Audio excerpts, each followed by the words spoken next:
likuli mayuhibullahu wa yardah. Segala sesuatu yang Allah cinta dan Allah ridho dari perbuatan maupun perkataan, termasuk lintasan hati. Dan kita sudah pernah bahas bahwa di dalam bab niat yang kita bahas di setiap kitab di awal-awal selalu dikatakan bahwa innamal a'malu binniyat wa innama likulli imri'in ma nawa. A'mal di situ adalah jamak, artinya meliputi perkataan, perbuatan, dan termasuk lintasan hati. Maka jangan sampai kita sudah semakin sepuh duduk bengong dan berpikir yang nggak bagus, karena itu dinilai oleh Allah Subhanahu wa taala. Ya, likulli imri'in ma nawa. Kita mendapatkan apa yang kita niatkan. Maka pastikan niat kita karena Allah Subhanahu wa taala. Kemudian sebagaimana biasa, ya setiap kita ngaji, kita mengingatkan diri kita supaya mendapatkan kecerdasan sebagaimana yang Rasulullah sampaikan ketika ditanya ayyul mu'minina aqyas ya Rasulullah, siapakah mukmin yang cerdas ya Rasulullah? Maka Rasulullah menjawab aksaruhum lil mauti dzikra, mereka yang paling banyak mengingat kematian. Wa ahsanuhum lima ba'dahu, dan yang paling baik persiapannya untuk kehidupan setelah kematian. Dan ini logik nih, bagi yang suka matematik ini tentu saja iya masuk akal sekali. Kenapa Rasulullah menyebutkan orang yang pandai, orang yang pintar adalah orang yang paling baik persiapannya untuk kehidupan setelah kematian, karena tidak banding sebenarnya dunia dibandingkan akhirat. Dunia itu hanya 60-70 tahun kebanyakan. Ya ada yang 70, 80, 90 ada, tapi sedikit jumlahnya. Maka kita tahu di yaumil akhir kelak adalah hum fiha khalidun, selama-lamanya. Sebagaimana saya sampaikan bahwa akan datang suatu masa ketika seluruh penduduk surga berada di surga, seluruh penduduk neraka di neraka di sana, maka di tengah-tengah akan didatangkan domba yang dia adalah kematian. Yu'tabil mauti ala hayati bil kabs, akan didatangkan seekor domba yang dia adalah kematian. Kemudian kematian disembelih, paham ya? Kematian dimatikan, karena kematian juga salah satu makhluknya Allah Subhanahu wa taala. Setelah itu nggak ada kematian lagi, maka dikatakan kepada penduduk surga, ya ahlal jannah, wahai penduduk surga, khuludun la mautafih, wahai penduduk surga, hidup selamanya kalian, tidak ada kematian lagi. Demikian juga kepada penduduk neraka, ya ahlan nar, wahai penduduk neraka, khuludun la mautafih, kalian di neraka jahanam selama-lamanya, tidak akan ada mati lagi. Padahal yang diharapkan oleh penduduk neraka jahanam adalah kematian, karena sungguh menyedihkan orang yang berakhir di neraka jahanam. Maka kita berharap termasuk orang-orang yang mendapatkan kalimat ya ahlal jannah khuludun la mautafi, wahai penduduk surga, engkau hidup selamanya, tidak ada mati lagi, dan kita berbahagia di selama-lamanya. Itulah mengapa sekali lagi ketika ditanyakan, ya Rasulullah, siapa yang cerdas ya Rasulullah di antara umatmu, adalah mereka yang paling banyak mengingat kematian dan paling baik persiapannya untuk kehidupan setelah kematian. Mudah-mudahan ini mencerdaskan kita, karena ini pengingat yang paling baik. Rasulullah bersabda bahwa kafabil mauti wa'idu, sesungguhnya di antara pengingat yang paling baik adalah kematian. Yang paling bijaksana, yang paling efektif, tidak banyak berbicara tapi efektif sekali untuk mengingatkan kita. Kita sudah bahas bahwa kematian akan membuat kita mulia dengan 3 hal. Yang pertama, karena dengan kematian kita akan takjilu tobat, akan cepat di dalam bertobat, dan kisahnya sudah sangat banyak, sudah saya ceritakan. Kemudian akan sangat rajin ibadah, tidak mau berangkat ke masjid, ingat mati berangkat ke masjid, saya yakin sesaat segera setelah itu pasti punya energi yang besar. Dan ini adalah kemuliaan dari Allah Subhanahu wa taala. Kata Rasulullah, yang paling banyak mengingat kematian ukrima bisalas, maka dia akan dimuliakan dengan 3 keadaan: cepat di dalam bertobat, cepat di dalam ibadah, dan ridho bil qalil, ridho dengan yang sedikit. Bagi yang sedikit betul rezekinya dia ridho, bagi yang banyak rezekinya dia pakai sedikit, sisanya untuk umat. Itu namanya ridho bil qalil. Dan itu tidak bisa kecuali untuk orang-orang yang banyak mengingat mati. Orang biasanya menumpuk-numpuk itu karena dia berpikir umurnya panjang. Padahal kalau kita sudah 60 tahun ya hitung-hitungannya tinggal sedikit sekali. Kita udah maghrib lah, sudah di ujung waktu. Maka kita harus sadar sepenuhnya bahwa waktu kita tinggal sedikit, maka pandai-pandailah untuk memanfaatkan waktu tersebut. Saya mendekati 50 saja rasanya sudah dekat banget gitu. Saya membayangkan kalau ibu saya dulu 65 tahun, bapak 68 tahun, berarti kalau saya sekarang 50, kayaknya 20 tahun itu udah panjang banget kayaknya. Sejarah di keluarga saya rata-rata cuma segitu aja. Artinya kalau panjenengan mungkin sudah lebih sepuh dari saya, insya Allah lebih dekat sepertinya. Sudah lebih dekat. Walaupun tidak urut-urutan, belum tentu yang tua duluan. Tapi logikanya begitu logikanya. Maka persiapan menjadi sangat penting. Kita juga sudah bahas Quran surah An-Nisa ayat ke-78. Masih ingat Aina ma takunu yudrikumul maut walau kuntum fi burujim musyayadah. Kematian akan menemui kita di mana saja kita berada. Walau kuntum fi burujim musyayadah. Walaupun kita berada di gedung yang kokoh. Mau pakai perlindungan, pakai bunker juga, kalau saatnya tiba mati ya mati. Sudah olahraga, sudah sepeda tiap hari, sudah makan makanan sehat, ketika waktunya tiba tetap saja mati. Maka dikatakan dalam Quran surah An-Nisa 78, aina ma takunu yudrikumul maut walau kuntum fi burujim musyayadah. Kemudian kita juga mengingat Quran surah Ali Imran 168, ketika sebagian orang mengatakan alladzina qalu, mereka orang-orang yang mengatakan li ikhwanihim, kepada saudara-saudaranya, waqa'atu law ata'una ma qutilu, seandainya mereka tidak berangkat untuk berjihad maka mereka tidak akan mati. Mereka menganggap bahwa kalau tidak berjihad itu tidak akan mati, karena kebetulan saudaranya yang berangkat jihad mati.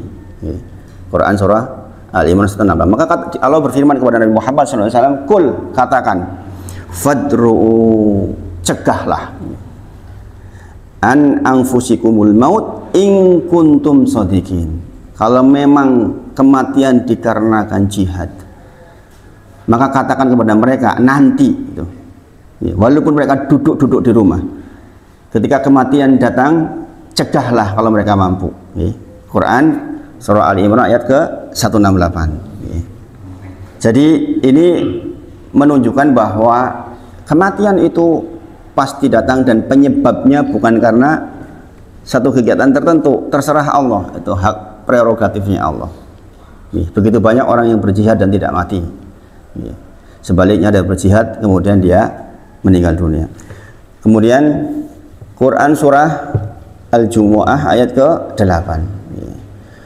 Qul innal mauta alladhi tafirruna minhu fa innahu mulaqikum thumma turadduna ila alimil ghaibi wasyahadati fayunabbi'ukum bima kuntum ta'malun.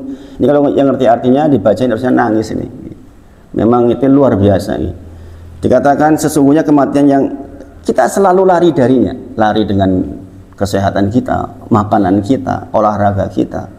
Kita berusaha memperpanjang umur kita. Kita lari dari kematian. Ketahuilah, kita akan ditemui oleh kematian itu, dan kita akan dikembalikan kepada Allah Subhanahu wa taala, zat yang mengetahui yang terang dan yang gelap. Dan kemudian akan dibukakan kepada kalian tentang kitab kalian, tentang perbuatan kita sepanjang hidup. Tanggal sekian untuk apa yang kita pikirkan, apa yang kita buat, bagaimana perbuatan kita ke istri kita, ke anak kita, ke rekan kerja kita, akan dibuka seluruhnya. Bayangkan, jenengan membayangkan hari itu, hari di mana kitab kita dibuka, diserahkan kepada kita, subhanallah. Dan sudah dikabarkan oleh Allah berulang kali. Kita kadang-kadang merasa tidak diawasi oleh Allah Subhanahu wa taala, padahal kitabnya itu akan sangat lengkap, tidak tertinggal walaupun sedikit. Kemudian kita juga sudah bahas Quran surah Ali Imran 185. kullu nafsin dha'iqatul maut. Semua yang bernyawa akan merasakan kematian. Wa innama tuwaffawna ujurakum yaumil qiyamah. Justru dengan kematian itulah kita akan mendapatkan balasan yang sempurna. Saya ulang sekali lagi. Maka kalau kita sekarang harus berpayah-payah, kita harus bangun sholat malam, sebagian kita harus mengeluarkan rezeki kita untuk bersedekah, itu kan berpayah-payah di dunia. Tetapi itulah sesungguhnya yang sejati, muslim sejati. Kan dikatakan wa innama tuwaffawna ujurakum yaumil qiyamah. Kita tuh akan mendapatkan balasan yang sempurna di yaumil akhir. Justru pintunya adalah kematian. Maka bagi orang mukmin yang mungkin sepanjang hidupnya berpayah-payah untuk takwa kepada Allah Subhanahu wa taala, kematian itu kenikmatan luar biasa. Begitu masuk alam kubur, itu betul-betul seperti doanya Nabi Muhammad SAW, rohatan li min kulli syarr. Betul-betul istirahat dari berbagai macam keruwetan dunia. Ini penting buat kita untuk menyemangati diri kita agar kalau kita pas malas itu kita bangkit lagi. Coba aja dengan pikirkan, kalau dengan pas sholat asar misalnya, ada sholat asar kadang-kadang agak malas karena banyak kegiatan. Kalau kemudian kita ingat ini, kita berpayah-payah sebentar, mungkin 10-4 jam, 10 menit sampai 15 menit, kita luangkan waktu di ujung waktu sore, karena salah satu sholat yang sangat utama nih sholat asar nih. Waktu pergantian antara malaikat siang dan malaikat malam dipersaksikan khusus. Bahkan dikatakan seseorang yang meninggalkan sholat asar hapuslah seluruh amal hari itu. Maka betapa pentingnya sholat berjamaah sholat asar.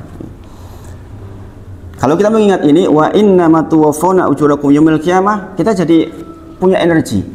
Yang tadinya nggak semangat jadi semangat. Waktu kita tinggal sedikit. Kemudian dikatakan faman suhsiha anin nar wa udkhilal jannah faqad faz. Barang siapa yang dijauhkan dari neraka jahanam dan dimasukkan surganya Allah, maka dialah orang yang menang sesungguhnya. Ini saya ulang-ulang ya, biar terinstal ya. Jadi kemenangan menurut Allah Subhanahu wa taala adalah ketika kita dijauhkan dari neraka jahanam. Yaitu keadaan di dunia di mana hati kita tuh cenderungnya kepada yang baik-baik. Sebagaimana disampaikan di dalam kitab tafsir terkait dengan ayat ini, kata-kata faman suhsiha, itu dikatakan di situ neraka jahanam itu punya gaya gravitasi yang sangat besar. Neraka jahanam itu punya gaya gravitasi yang sangat besar. Kita di bumi ini berat badan 60 kilo nih. Kalau di bulan berapa kilo? 1/6-nya nih. Iya baik kok nih. 1/6 nih gaya gravitasi bulan itu. Jadi kalau kita di sini 60 kilo, di bulan cuma 6 kilo. Nah, Kenapa? Masanya kita sama, tapi gaya gravitasi bulan dengan bumi itu berbeda. Demikian gaya gravitasi neraka jahanam berdasarkan dari ayat ini, para ulama menyebut besar sekali. Sampai-sampai orang mahal pun mau bayar. Naudzubillah, orang berzina, membeli wanita, bayar nggak itu? Bayar loh. Itu untuk neraka jahanam loh. Mau modal maksudnya itu. Gila bang, berani modal. Saking memang neraka itu dibuat menarik oleh iblis, dibuat menarik. Bayangkan, jelas kudu bayar modal, gelem ya, subhanallah. Coba dimana mabuk-mabukan itu.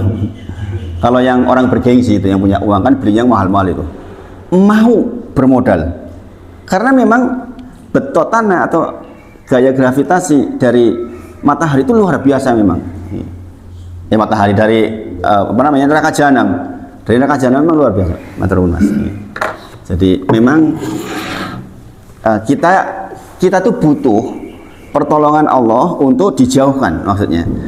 Keadaan hati di mana kita cenderungnya kepada yang baik-baik, kemudian nggak mau yang buruk-buruk. Itu kan penting banget ya enggak? Kita jangan gaya-gayaan misalnya, oh, saya bisa sendiri kok. Enggak, demi Allah, kalau bukan karena rahmat dari Allah. Nah, di antara mengundang rahmat Allah ya duduk seperti ini nih. Duduk di majelis seperti ini salah satu cara yang paling baik untuk mendatangkan rahmat Allah, yaitu keadaan di mana hati kita tuh dicenderungkan kepada yang baik-baik. Itu namanya faman suhsiha, keadaan di mana kita dijauhkan dari neraka jahanam. Wa udkhilal jannah, konsekuensi atas dijauhkan ke neraka jahanam berarti dimasukkan ke surganya Allah. Kata Allah, faqad faz. Itulah orang yang sesungguh-sungguhnya menang. Itulah. Masya Allah. Masya Allah. Jadi kita butuh rahmat Allah, Bapak Ibu, Bapak-bapak semuanya. Kita butuh sekali rahmat Allah. Keadaan di mana kita dicenderungkan hati kita untuk kepada Allah Subhanahu wa taala. Ada orang sudah tua, dolan, masalah. Hobi itu tentu saja boleh-boleh saja. Pak Marwan sepedaan boleh saja. Tapi pesan isu-isu tekan awan, muter-muter tekan bagaimana. Ini masalah. Jadi kalau sudah sepuh itu tentu saja kita harus merunduk betul-betul. Memang kadang-kadang ada problematik ini. Saya kebetulan ngajar di beberapa tempat yang di situ dulunya minimal kabak. Itu kadang-kadang untuk menundukkan dirinya. Post power syndrome itu memang nggak mudah. Untuk duduk di majelis itu kadang-kadang tidak mudah. Di salah satu masjid yang saya ceritakan kenyakan Kak Dia. Memang perumahan yang dulunya orang-orang yang mereka rata-rata pemimpin. Itu memang dinamikanya itu luar biasa. Tapi alhamdulillah atas berkat rahmat Allah mereka banyaklah sekali perubahan. Bahkan ini saya nambah jadwal lagi di masjid sampingnya ini. Ini kalau kita mengingat ayat ini, faman suhsiha, keadaan di mana kita dijauhkan dari neraka jahanam, yaitu keadaan hati kita dicenderungkan kepada Allah Subhanahu wa taala, sungguh kita butuh duduk di majelis. Duduk di majelis. Kemudian wamal hayatud dunya illa matahul hurur. Sesungguhnya kesenangan di dunia ini adalah memperdayakan. Dulu Pak Hartono tanya ke saya tentang maksud memperdayakan bagaimana? Apakah setiap kesenangan memperdayakan? Iya. Setiap kesenangan yang kita miliki, nikmat yang kita miliki secara asal berdasarkan ayat ini memperdayakan. Kesehatan kita bisa memperdaya kita. Gara-gara sehat kita bisa dolan terus. Tapi sebaliknya kalau dirahmati oleh Allah, sehat kita untuk beribadah kepada Allah. Kekayaan kita. Kalau nggak dirahmati Allah, sia-sia. Saya punya saudara yang kekayaannya banyak tapi subhanallah tidak bermanfaat. Kemudian kedudukan, ya kan? Itu nikmat yang besar. Ya. Kalau nggak dirahmati Allah, kedudukan akan mengancam diri kita sendiri, subhanallah. Maka ingat-ingatlah, wamal hayatud dunya illa mataul hurur, bahwa sesungguhnya kehidupan dunia ini kesenangannya adalah memperdaya. Ingat-ingat nih, ingat-ingat, nikmat itu memperdaya kita. Kalau nggak sadar itu bahaya banget. Orang kaya raya kalau nggak dirahmati Allah pasti sombong. Dia akan menganggap kecil orang lain. Seorang profesor kalau nggak dirahmati Allah dia akan menganggap orang kecil yang lulusan SD. Memang secara asal wamal hayatud dunya illa matahul hurur. Sesungguhnya kelebihan kita, kenikmatan itu memperdaya kita. Kata Allah bukan kata saya. Dan itu fakta. Itu fakta. Nanti sadarnya kalau sudah jatuh. Saya sering didatangi orang yang sudah jatuh baru sadar saya dulu begini. Kemudian kita juga sudah bahas Quran surah Luqman ayat 34 tentang innallaha indahu ilmu sa'ah. Sesungguhnya di sisi Allah lah ilmu tentang hari kiamat. Dan di sisi Allah pula lah tentang kapan hujan itu turun. Kemudian dikatakan Allah sengaja tidak memberitahu tentang apa yang hendak kita kerjakan besok. Dan Allah tidak memberitahu tentang dengan cara apa dan di bagian bumi yang mana kita meninggal. Ini Quran surah Luqman ayat 34. Apa hikmahnya? Agar kita selalu siap setiap waktu, maksudnya. Agar kita siap setiap waktu. Wa ma tadri nafsum madza taksibu ghadan. Bahwa kita itu apa yang akan hendak kita kerjakan nanti siang aja kita sebenarnya nggak tahu dengan pasti. Iya kita punya rencana, tapi tiba-tiba sakit. Iya kita punya rencana, tiba-tiba di jalan ada sesuatu. Nggak bisa, nggak ada yang pasti. Maka ini dirahasiakan oleh Allah. Jadi di antara hikmah kenapa dirahasiakan kematian untuk kita, agar kita selalu siap. Untung-untung wong arep mati kudu ngerti. Insya Allah husnul khotimah. Sebagaimana saya ceritakan kisahnya Freddy Budiman itu, orang sejahat itu, bandar narkoba yang sangat besar, ya kan? Sepanjang hidupnya ele terus itu, coba sampai udah di Nusa Kambangan si elek subhanallah. Tapi begitu divonis mati 3 bulan menjelang vonis jenggotan, wah nggak pernah tinggal sholat, zikir terus, banyak bertobat. Jangan tahu sampai hari ini masih tertulis di internet kan, jangan bisa baca tuh Kejaksaan Negeri Cilacap yang mengeksekusi Kebetulan adik saya brimob, cerita banyak ini. Cerita bau wangi tuh, bayangin. Masya Allah. Kita yang rajin begini, yang mungkin nggak sejahat Freddy Budiman lah. Yakin husnul khotimah? Belum tentu. Karena apa? Ini tadi dirahasiakan oleh Allah. Orang yang diberitahu seperti itu kan beruntung sekali. Orang mau mati diberitahu itu orang yang beruntung sekali sebenarnya. Karena dia pasti akan dilembutkan hati, pasti bertobat. Orang sejahat apapun mau mati yakin bertobat. Sebagaimana tadi saya katakan, ukrima bisalas, dimuliakan dengan 3 keadaan. Dia akan takjilu tobat, langsung bertobat otomatis. Jangan diberitahu besok hari Selasa meninggal, yakin hari ini sampai ke Selasa tobat terus jangan. Enggak sempat aneh-aneh. Jangan punya harta ya yakin disedekahkan. Yakin itu. Karena Pak tahu akan meninggal. Tetapi sekali lagi Luqman 34 mengatakan memang dirahasiakan oleh Allah. Tentu saja akan lebih mulia kalau kita paham ayat ini dibandingkan Freddy Budiman hanya di akhir. Kalau kita bisa siap setiap waktu dan betulan siap ketika nanti diambil, tentu saja lebih mulia karena panjang waktu kebaikannya. Kalau yang akhirnya tok we apik we wis kaya ngono, bagaimana lagi orang yang sepanjang hidupnya baik dan kemudian berakhir dengan husnul khotimah, tentu saja lebih baik lagi. Lebih baik lagi. Inilah pengingat buat kita. Quran surah Luqman ayat ke-34. Kemudian kita juga sudah bahas Quran surah An-Nahl ayat ke-61. Hari ini kita ngulangi biar nancep. Kata Allah, walau yu'ahidullahu nas bidzulmihim, seandainya Allah berkehendak untuk menghukum manusia disebabkan karena kezalimannya, karena perzinahannya, karena tidak baik dengan tetangganya, karena penipuannya. Kalau Allah berkehendak hukum, mari katakan mata roka alaiha min dabbah, maka tidak ada satupun tersisa di dunia ini yang melata. Nek setiap elek dibalas kali Gusti Allah habis. Dikatakan walakin akan tetapi yu'akhiruhum ila ajalin musamma. Memang Allah tunda untuk umatnya Muhammad SAW sampai waktu yang ditentukan. Jadi kalau ada orang, ini saya pezina nih, mana, coba saya dihukum, nggak akan dikasih, belum tentu sama Allah. Dikasih kesempatan untuk bertobat. Inilah keutamaannya umatnya Nabi Muhammad SAW. Karena yang seperti itu sudah pernah dilakukan oleh Allah Subhanahu wa taala. Zaman Nabi Nuh habis, ya kan? Kita tahu Nabi Nuh itu adalah bapak yang kedua setelah Nabi Adam. Karena sebelum itu habis, tersisa yang di perahunya Nabi Nuh alaihissalam. Karena perbuatan kezaliman. Maka di umat Muhammad SAW itu tidak diberlakukan seperti itu. Walaupun di LGBT misalnya, LGBT kan kejam gitu.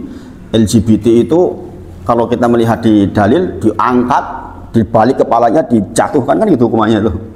Tapi kalau hari ini ada orang LGBT, lenang podo lenang do senengan, apa langsung begitu kan? Enggak. Bahkan minta mereka, kan ada yang minta tuh di internet, mana, katanya mau dihukum LGBT mana?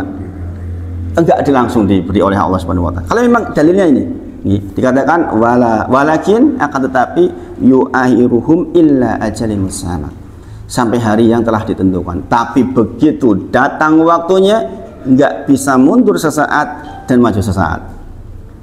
Maka ini pengingat buat kita. Kalau kita naudzubillah sedang bermaksiat, kok tidak dihukum oleh Allah, jangan-jangan kita diberi istidraj, dibiarin aja. Bahaya. Kemudian kita juga sudah bahas kemarin Quran surah Al-Munafikun ayat ke-9 sampai ke-11. Ya ayyuhalladzina amanu la tulhikum amwalukum wala auladakum an dzikrillah. Wahai orang-orang yang beriman, jangan jadikan anak-anak kalian, harta kalian menjadikan kalian lalai dari mengingat Allah Subhanahu wa taala. Karena memang biasanya yang membuat kita lalai itu. Harta kita, anak-anak kita itu kadang-kadang membuat kita lalai terhadap zikrullah. Di sini artinya umum tentang kebaikan-kebaikan secara umum, mengingat Allah secara umum.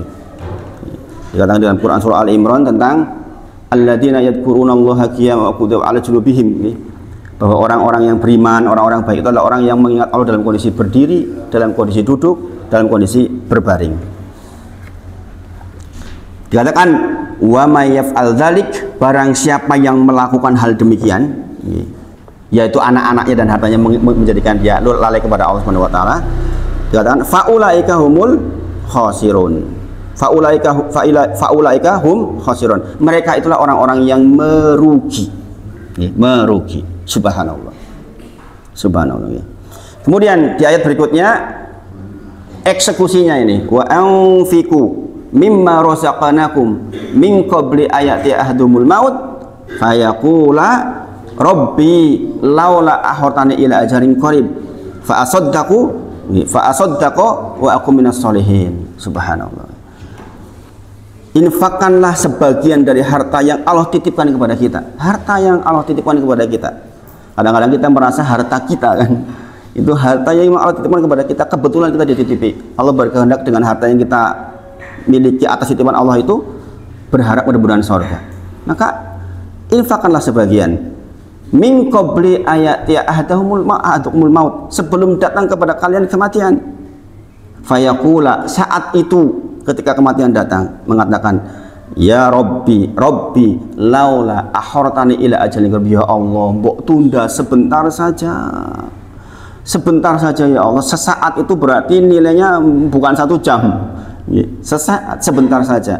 Apa yang dia ingin? Fa asaddaqa, agar saya bisa bersedekah, wa aku minas solihin, dan saya termasuk orang-orang yang soleh. Bayangin harta kalau nggak dirahmati Allah, ya begitu kita ini hasil saya kok ngapain, susah-susah dikasihin ke orang lain, ngapain gitu kan, begitu. Kalau nggak berilmu begitu itu. Tapi kalau berilmu, tahu tentang ayat ini, masya Allah, di luar kita tuh banyak banget orang butuh pertolongan kita, Bapak Ibu semuanya. Maka pastikan sebagian harta kita infakkan di jalan Allah Subhanahu wa taala. Jangan jadikan anak-anak kalian, harta-harta kalian menjadikan kalian lupa dengan mengingat Allah Subhanahu wa taala. Quran surah Al-Munafiqun ayat ke-9 sampai 11. Kemudian di ayat ke-11-nya dikatakan Allah tidak akan menunda kematian. Ini penegasan lagi, Allah tidak akan menunda kematian. Apabila waktunya kematian telah datang, Allah maha teliti terhadap apa yang kita kerjakan. Teliti betul, Allah itu teliti betul. Jadi catatannya itu nggak akan geser sedikit pun. Kita LPG terakhir geser 1 aja udah bingung banget kan. Ini di mana toh uangnya, ini di mana nih? Kurang 10.000. Orang ketok-ketok angin, Gusti Allah tuh telitinya pol-polan. Sehingga setiap yang kita lakukan betul-betul terrekod dengan baik. Kemudian kita juga sudah bahas Quran surah Al-Munafiqun ayat ke-99. Hatta idza ja'ahumul maut qala rabbirji'un. Ketika datang kematian kepada kita, maka kita akan mengatakan, ya Allah, kembalikan saya ke dunia. La'ali amalu sholihan fima taraks, agar saya bisa melaksanakan amal soleh yang dulu saya tinggal. Sekali lagi saya pertegas, yang dulu saya tinggal berarti aslinya kita bisa. Aslinya kita bisa sholat malam, kita tinggal. Aslinya kita bisa bermajelis, kita tinggal. Aslinya kita bisa sholat suruh, kita tinggal. Aslinya kita bisa puasa, kita tinggal. Itu ada kemampuan maksudnya. Ini orang mampu ngono, kita tuh mampu sebenarnya melakukan itu semua. Tetapi kita tinggal, maka itu yang paling disesali oleh mereka. La ali a'malu sholihan fima tarok. Mengerikan nih. La ali a'malu sholihan fima tarok. Karena itu sebenarnya kita mampu lakukan dulu di dunia. Bagi kita sekarang kan ini, kita nggak perlu meronta-ronta kepada Allah untuk balik ke dunia. Kenyataannya kita sekarang masih di dunia. Kita nggak perlu mengatakan kepada Allah, qala rabbirji'un, ya Allah kembalikan saya ke dunia. Kita sekarang masih di dunia. Kesempatan kita hari ini. Tapi kemudian Allah jawab, kalla innaha kalimatun huwa qailuha. Sekali-kali tidak. Kalimat yang kau katakan itu kepada mereka nih, penduduk kubur. Sing tok kondoke mung lamis teng lambe gitu. Kalaupun saya kembalikan engkau ke dunia, engkau akan melakukan hal yang sama. Ini sindiran buat kita. Engkau nek dibalik ke urip meneh, kowe yo males meneh, mung dolan-dolan tok, kowe yo pelit meneh gitu. Subhanallah. Allah yang menyebutkan kalla innaha kalimatun huwa qailuha. Kemudian ditutup oleh Allah, wa min waraihim barzahun illa yawma yub'atsun. Sesungguhnya di hadapanmu ada barzahun. Barzahun artinya dinding yang tebal, maka namanya alam barzah. Alam kubur itu namanya alam barzah, yaitu alam yang ada dinding yang sangat tebal yang tidak bisa ditembus sehingga tidak bisa kembali ke dunia illa yauma yub'atsun, sampai hari dibangkitkan nanti, yaitu ketika ditiupkan sangkakala yang kedua. Semua kita dibangkitkan hari di mana dikatakan wala ansaba bainahum, tidak ada lagi pertalian saudara rasa-rasa. Kita melihat, kita diperlihatkan, naudzubillah, misalnya bapak kita dulu jelek misalnya, dia memikul beban berat, kita diperlihatkan nggak bisa apa-apa kita. Subhanallah. Kita melihat istri kita misalnya yang kita cintai, kebetulan dia punya perbuatan buruk, dia memikul beban yang sangat berat, kita diperlihatkan hari itu kita nggak bisa apa-apa. Subhanallah. Maka dikatakan hari di mana tidak ada lagi pertalian, karena kita sangat sibuk masing-masing dengan diri kita sendiri, sangat sibuk dengan diri. Makanya kalau jenengan sekarang masih hidup, ingin berbakti kepada orang tua, sekarang ini saatnya. Bersedekah atas nama ibu, bersedekah atas nama bapak, itu penting sekarang mumpung masih bisa. Nanti waktu itu nggak bisa sama sekali, walaupun jenengan sangat mencintai, jenengan tahu, jenengan sedih melihat, nggak bisa apa-apa. Subhanallah. Itu setelah tiupan sangkakala yang kedua, kita sudah bahas sebagian. Subhanallah. Maka dikatakan wa min waraihim barzahun illa yauma yub'atsun, hari di mana kita menghadapi ada tembok yang tebal, udah nggak bisa apa-apa lagi.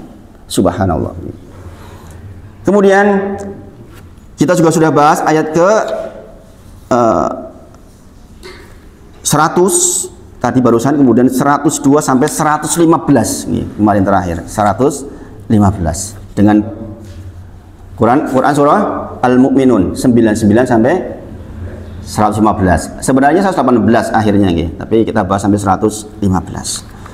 Mudah-mudahan itu menjadi pengingat kecerdasan kita. Sekali lagi saya sering mengingatkan karena cerdas menurut Rasulullah itu adalah yang paling banyak mengingat kematian dan yang paling baik untuk persiapan kehidupan setelah kematian. Bukan ahli fisika, bukan ahli kimia, bukan ahli matematika, ternyata yang cerdas. Dulu ketika saya di kampus di UGM itu katanya terkenalnya pintar-pintar katanya, apalagi teknik kimia ya, dulu dikatakan pintar-pintar, tapi ternyata menurut Rasulullah bukan itu. Kecerdasan itu bukan itu ternyata. Iya mungkin untuk urusan dunia ya, tetapi cerdas menurut Rasulullah adalah yang paling banyak mengingat kematian, wa ahsanuhum lima ba'dahu, dan yang paling baik persiapannya untuk kehidupan setelah kematian. Ini Rasulullah yang ngendiko.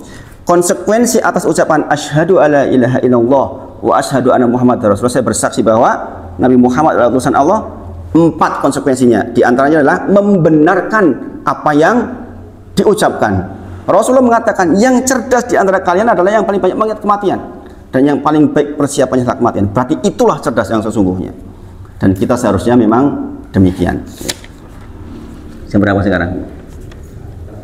45. Kemudian terakhir sekali kemarin kita bahas Quran surah Al-Hadid ayat ke-16. Alam ya'ni lilladzina amanu an takhsha qulubuhum an takhsaba qulubuhum li dzikrillah. Apakah belum datang waktunya? Ini pengingat buat kita semua yang hadir ini. Alam ya'ni lilladzina amanu. Alam ya'ni itu artinya apa? Ini dimensi waktu. Apakah belum datang waktunya buat kalian semua? Kata Allah. Ini sindiran keras banget ya. Antakhsaha qulubuhum, untuk hatimu khusyuk li dzikrillah, mengingat Allah. Udah tua kita belum khusyuk kepada Allah, masih urusan dunia saja. Maka dikatakan alam ya'ni lil ladzina amanu, belum datangkah waktunya untuk kalian hatinya khusyuk ingat kepada Allah. Wa ma nazala minal haqq, dan untuk lembut hatinya disebabkan karena membaca Al-Quran. Maksudnya innal haqqa di sini adalah Al-Quran. Masya Allah ya. Ini sindiran dari Allah. Banyak orang lewat waktu Al-Quran nggak pernah disentuh. Subhanallah, nggak berinteraksi dengan Al-Quran. Kalau ditanya kepada saya berapa ayat yang saya baca dalam satu hari, kalau yang dibaca banyak, yang dipelajari tafsirnya rata-rata 5 saya dalam satu hari. Dan selalu terasa baru walaupun saya sudah mengulang ribuan kali. Jadi Al-Quran itu semakin dibaca, semakin dipahami, itu akan selalu ada yang baru rasanya di hati itu. Coba jangan rasakan.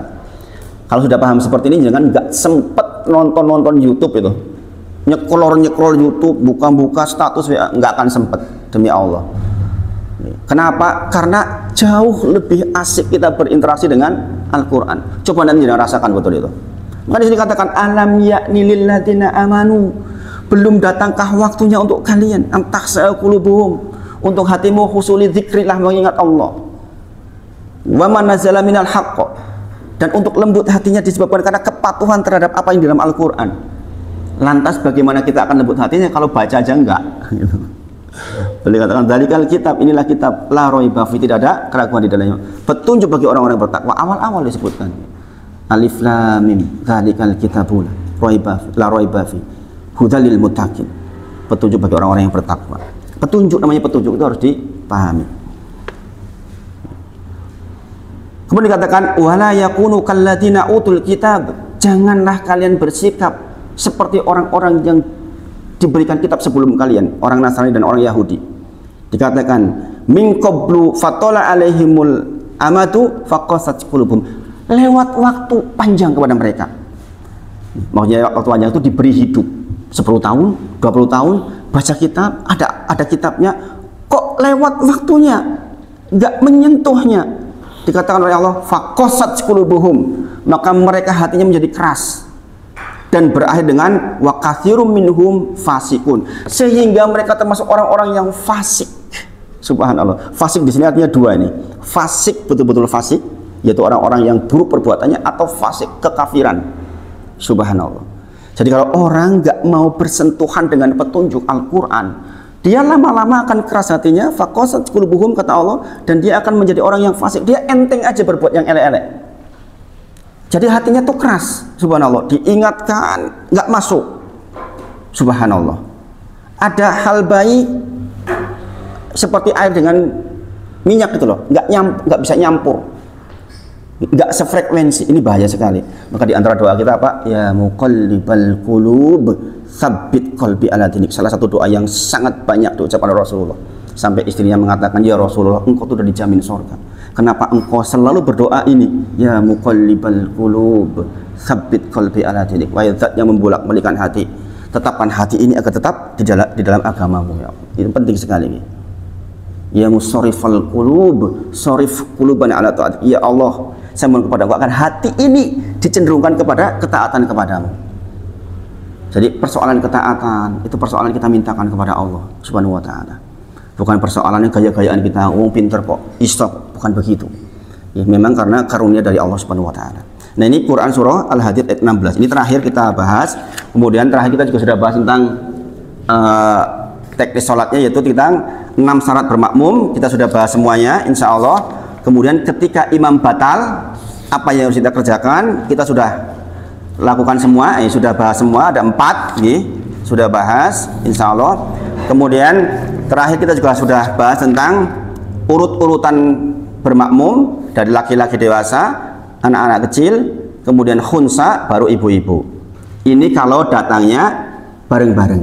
Tapi kalau ada anak kecil datang duluan, dia duduk di depan, nggak boleh digeser ke belakang, karena kezaliman itu. Urut-urutan tadi berlaku ketika datangnya bareng-bareng, wis ning masjid kabeh, kemudian istaqimu atadilu, misalnya imam udah perintahkan untuk berdiri, maka laki-laki dewasa, anak-anak kecil, kemudian khunsa itu wong apa jenis banci, kemudian ibu-ibu di belakang. Tapi kalau Abdul misalnya datang dulu udah di sini, ya sudah, tidak boleh digeser ke belakang. Karena anak kecil itu nggak memutus soft, anak kecil nggak memutus. Kita sudah bahas hadisnya. Kemudian kita juga sudah bahas tentang bolehkah kita mengusap air wudhu. Kemarin kita sudah bahas. Sepertinya mungkin hari itu dulu sudah jam 6. Sudah jam 6. Insya Allah hari ini hanya mengulang. Kita minggu depan, insya Allah kalau Allah kasih masih umur, kita akan bahas tentang mufarokoh. Insya Allah mufarokoh itu berpisah dari imam ketika imam melakukan kekeliruan yang membatalkan sholatnya. Syarat sholat ada 9. Kalau imam melakukan salah satu yang 9 itu hilang, berarti imam batal, maka kita wajib mufarokoh. Mufarokoh artinya berpisah dengan imam untuk tidak sholat mengikuti imam.